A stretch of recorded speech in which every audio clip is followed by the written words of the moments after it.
Welcome to Keeves 5 Adventures. Today we are upgrading our batteries, and this is not a how-to video. This is just a video about how Brian does the upgrade. I'm not even going to say we because it's a Brian thing.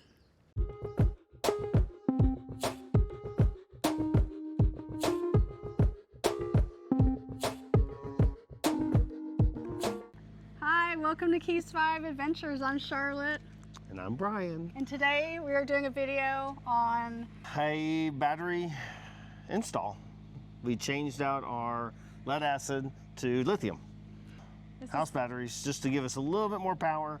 Can't run the ACs, but we can at least go maybe a whole night with the refrigerator and some fans and Starlink and all our other necessities that we just have to have just to sleep at night. So this is not an instructional how-to video. We're just sharing with you how we did it. We're not pros.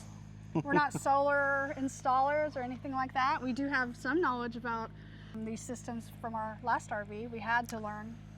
Yeah, and I've slept in a Holiday Inn a few times, so. Yeah, we know enough. If you want to see the system we had in our last RV, then I'll just put a little link up there, or it's this way. I think it's that way. Yeah.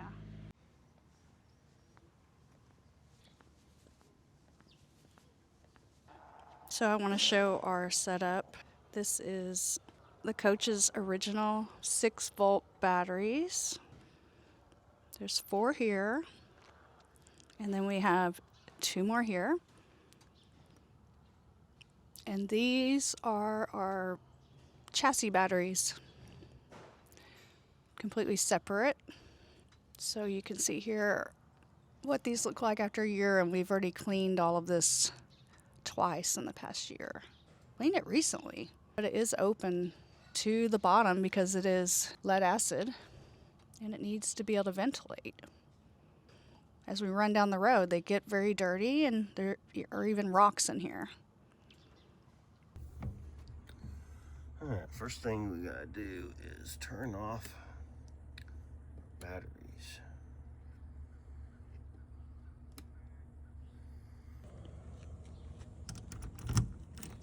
And then I'm gonna come in here and cut the power to the inverter, just because.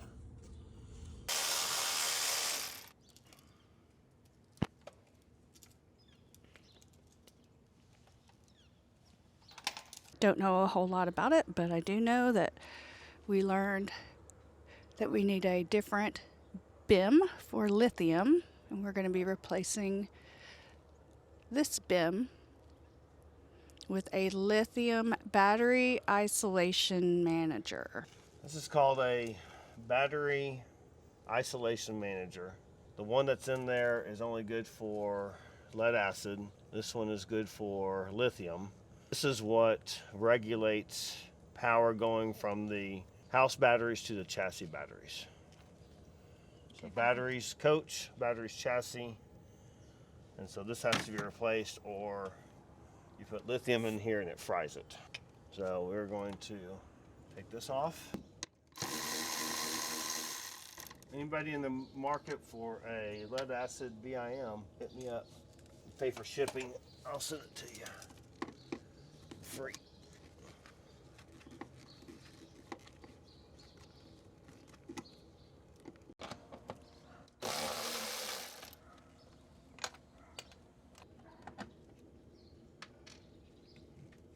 Alrighty.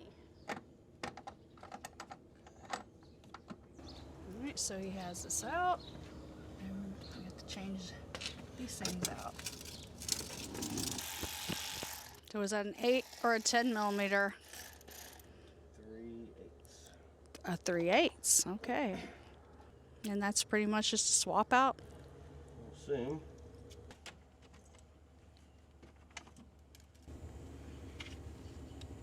Make sure to respect YouTubers when you try to video doing something.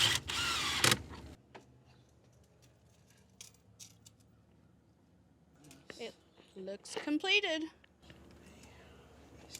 Okay. What'd you find? Yeah, you find when you start taking your rig apart. It's been smoking on the sidelines. pretty funny. Oh, well, that has a plastic tray. Yeah. It sits in the... And that Oh. will probably not be able to be there. Wow. Nothing. I'm gonna come up with something to Cover the holes. cover the hole. All right, so Brian just replaced the BIM, Battery isolation manager. Yeah. the battery isolation manager. And now disconnecting the old batteries, and we're gonna go ahead and put in the new batteries and clean some cables. Nuts on top of the battery. I don't know what those are for. Oh,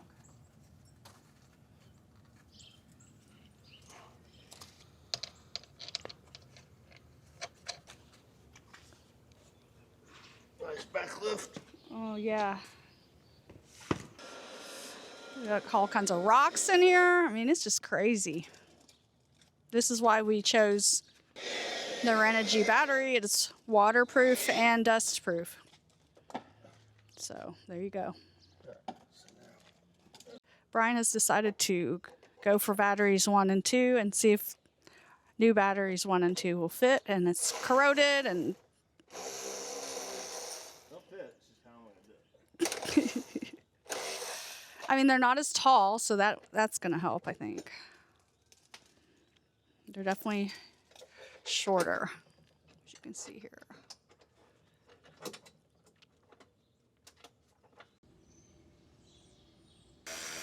Getting these 2 batteries out is proving to be tricky. Yeah, there's definitely good space behind the batteries as long as you measured and it fits width-wise, and I agree that they would fit. Do you concur? I concur. That one's weird that it's wrapped. Yeah, it's because it's. Yeah, I don't know why. Some of them are wrapped and some of them are not wrapped with that protection sleeve. Touch. Oh no, I touched something. Ah! Should have worn black. Yay! This will help.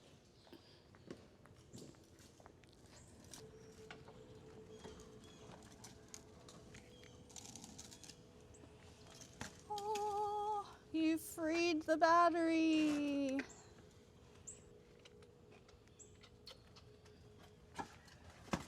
What a mess.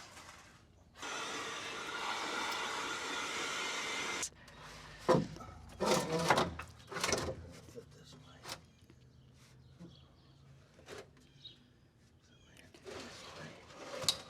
way. Ooh, gosh. Yeah, there's a big hole. You're gonna need some strapping. Yeah, I need to put something down. I mean, my plan on strapping is I'm gonna go buy. Zip ties?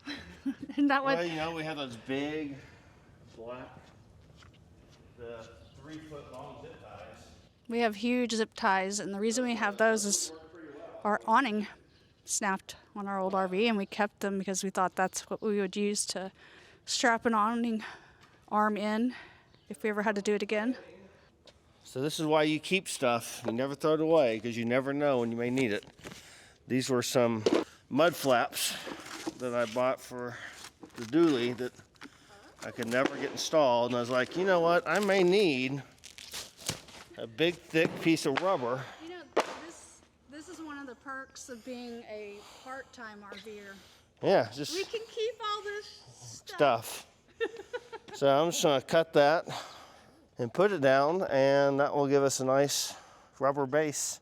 And those. Oh yeah, those have the little trays because there's a hole under here. Road. It's too flexible. I mean, it is somewhere.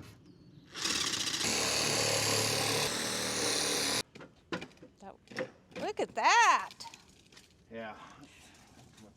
That is some good old redneck engineering. I like it. Don't take it back because I'm Oh boy. too freaking lazy to do that sometimes. Busy. It's Busy. Not lazy. You're not a lazy person at all. And What is this? it's a strap. All right, so you want a parts list? Lashing straps with zinc cam buckles. Oh no. Can't I use was the wondering. holes. Yeah, the holes are, Oh, no. and they won't fit side by side. Mm-mm. for sure. I didn't think Yeah. so. I mean, is it better to push them into the corner so that they're resting up against the frame at all? It's like, do you need something beside it to brace it on that side, like a block of wood or something? Wood would be getting wet, so it could rot. Ooh, that's one consideration. I need to put a hole in this rubber. Drain holes.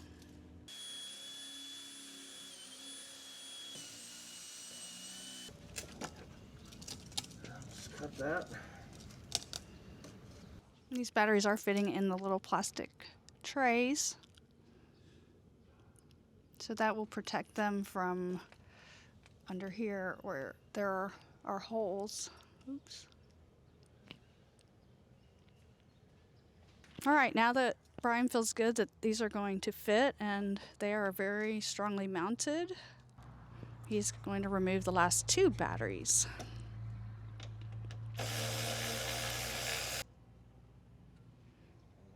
So right now we're just testing out the different cables and seeing how they work with the battery attachments because they are screws. Yeah, our Battleborns had posts, and this is a different type of cable mount than the posts we had on our Battleborn. Oh, good point. Yeah, you don't want it getting slammed into the door every time because these have to be super tight, not move.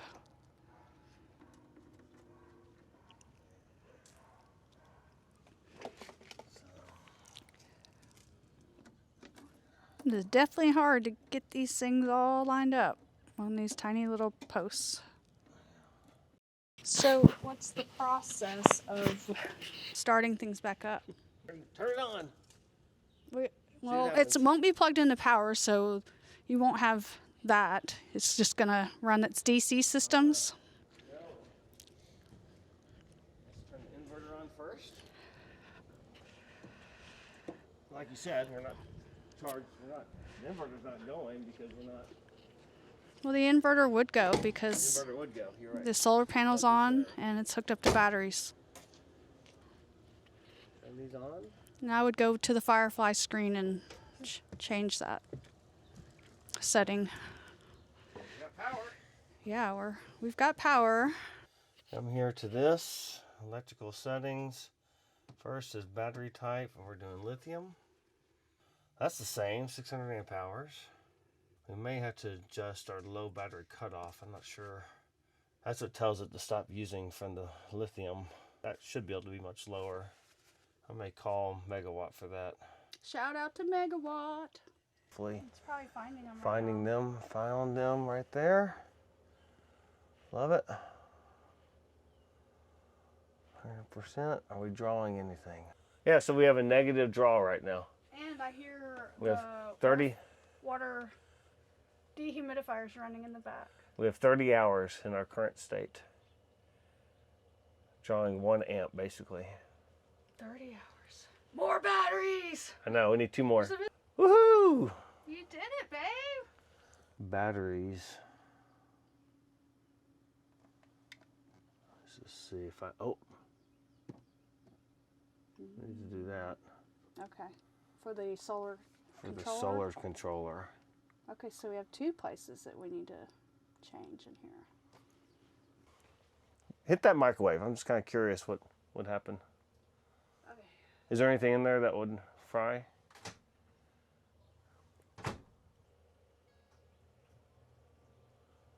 We're -4 right now. Just run in the microwave. It definitely takes this Renogy a little while to connect. That's probably because it's Bluetooth. So again, when you overbuy for another project, I needed 2 of these for another project, and somehow I ordered 100. So these have been sitting in my garage. These are heavy-duty zip ties, real big. And so what I'm doing is using the holes and just zip tying them down. So they seem to be holding pretty well. We'll try this for now, and I'll keep watching it, and if we need to adjust it to something else, we will. Let's see, so there's just these holes, like that, and then this one's gonna go here.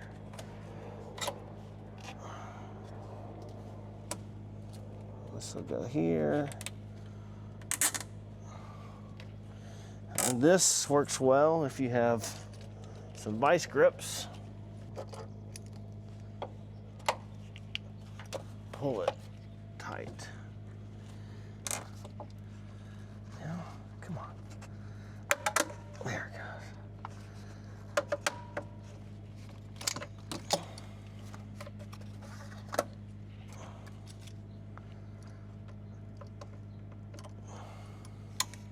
Like that. Oh, there it goes. I mean, the thing's not going anywhere, I can tell you that. Let's break it off. Yeah, you did. That's fine. I was gonna cut it anyway. Oh yeah. Here, you try and move it. All right, let's see. It ain't moving nowhere. Yeah, we need this. Okay, so we're back at the batteries. I just want to show some of these cables or wires, I guess, after it was all said and done. So there's 4 main wires, I guess, that go from the rig to the batteries. So this one right here is a ground. You can see it actually goes all the way back under here and then comes up, and there it is. That's going to the ground frame of the rig. And then we have one that's right here. This is going to the inverter. And we know it's going to the inverter. It's from the positive up to a nice big fuse, and that goes to the inverter. There it is. And then on the other side of the battery bank, way down over there, is the negative to the inverter. And you can see it's running right up that. And the 4th one is this positive to the battery isolation manager, the BIM, going to help charge the chassis batteries if you need to. And so we have the batteries all connected here in parallel. On one side is a negative to the inverter, and on the other side over here is to the positive to the inverter. And then one cable going to the BIM, and then one cable going to the ground, and that's coming off of this side. And then all the batteries are in individual trays because underneath there are big holes under our trays. We were able to reuse those. And then you did the Mudflap modification on these 2 At the very front over there. batteries that are fitting very well in that little slot right there. Oh, Flap. there's actually one other cable that I did find. This is a temperature sensor that goes to the inverter.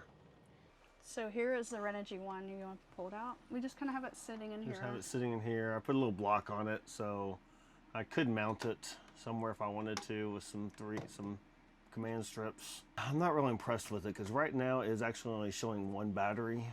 It's supposed to connect to all of them, and I know it's only 1 battery because it's showing -9 amps being drawn, and if I go to my app on the phone, it will show 50 or so amps being drawn.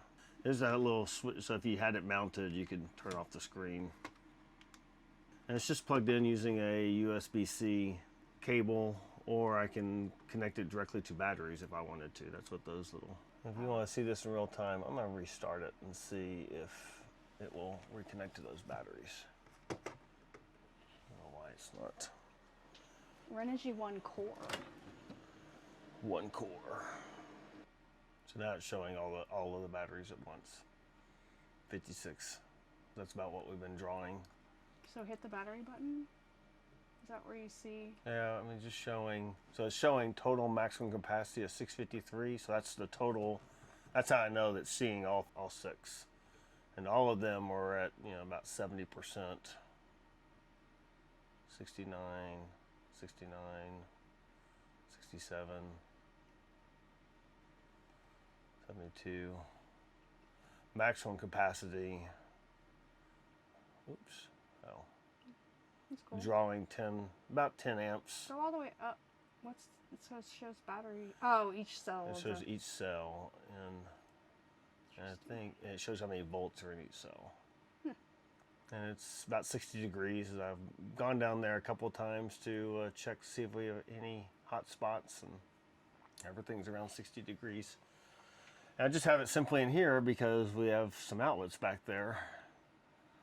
And I'm kind of debating maybe mounting it on this potentially, as I have some command strips. That way it's out of the way if we have to move stuff in and out, but I don't know. That may not be worth it, quite frankly, because I think it's just going to be sitting in here and only there for whenever we're off the rig. Yay!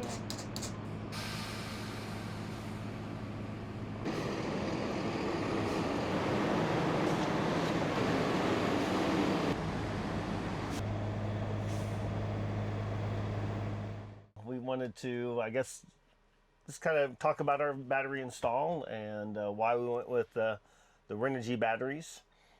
I think my reasoning is they fit, they're waterproof, they're heated, and you could put more than 4 in parallel. Some of the cheaper ones, I noticed that you could only do 4 in parallel. With the Renogys, you can do 8. Battleborns, you can do 8. But Battleborns are a little bit more expensive, and I felt like I got a pretty good deal with the Renogys.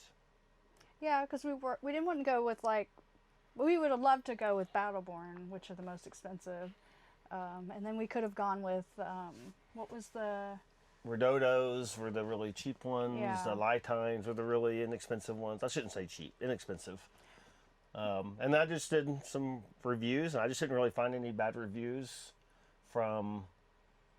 Not on the batteries.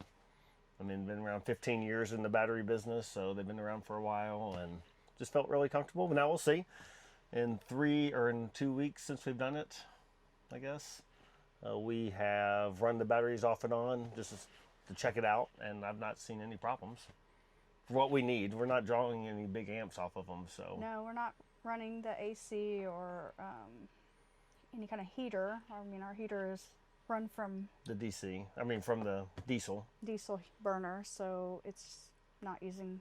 And so far, having the ability to Bluetooth them when we're in the rig, and there is a Renogy 1 control, I guess, Renogy 1 screen. That is a Wi-Fi based, so I can at least monitor them. Now, I'm not real impressed with the Renogy 1, admittedly.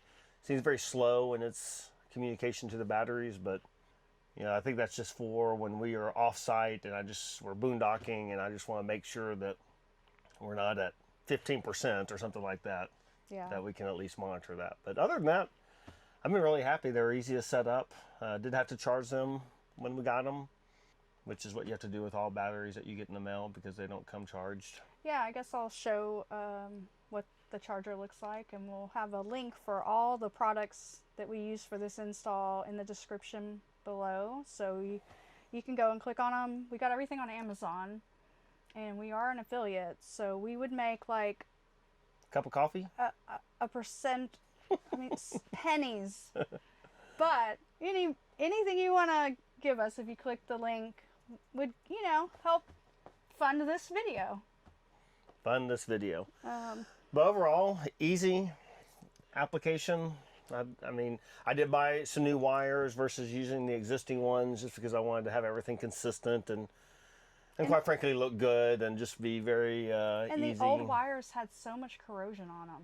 And the changeover in the Firefly system seemed to be pretty straightforward. Now, I probably am going to do a little investigative work just to make sure I have all the settings right, but changed it over to Lithium. We changed out the BIM, the Battery Isolation Manager, which you have to do or you will burn up your alternator. And there was in the solar controller, there was an ability to change from lead acid to AGM or lithium. So that was a Go Power solar controller, I believe, and it was under that little screen. But I think we've got, with our normal usage overnight, we got probably 13, 14 hours of juice, which is all I wanted to do, was at least have an overnight ability to run our fans and run the refrigerator and make a cup of coffee in the morning without having to turn on the generator Yeah, and you know, we've done that on the lead acids a couple of times, and the generator kicked on due to low voltage even before we got up in the morning. So we would like to not have that hum going on until quiet hours, generator quiet hours potentially end, you know, like at 8 a.m. or something. So that was our reasoning for doing all this project. Seemed pretty easy and straightforward. And hit us up if you have questions. We are not electricians. We are not certified RV techs. Well, yeah, I think I'm a licensed. she's a licensed one. I'm But just yeah. went to the training, but that's not what we do. And just working this out on our own as we can. Yeah, thanks for watching, and don't forget to like this video. Subscribe. I think that's like over here. Down here? Subscribe. I don't know. These are all the rocks just in our battery compartments. It's all good. All right. The end.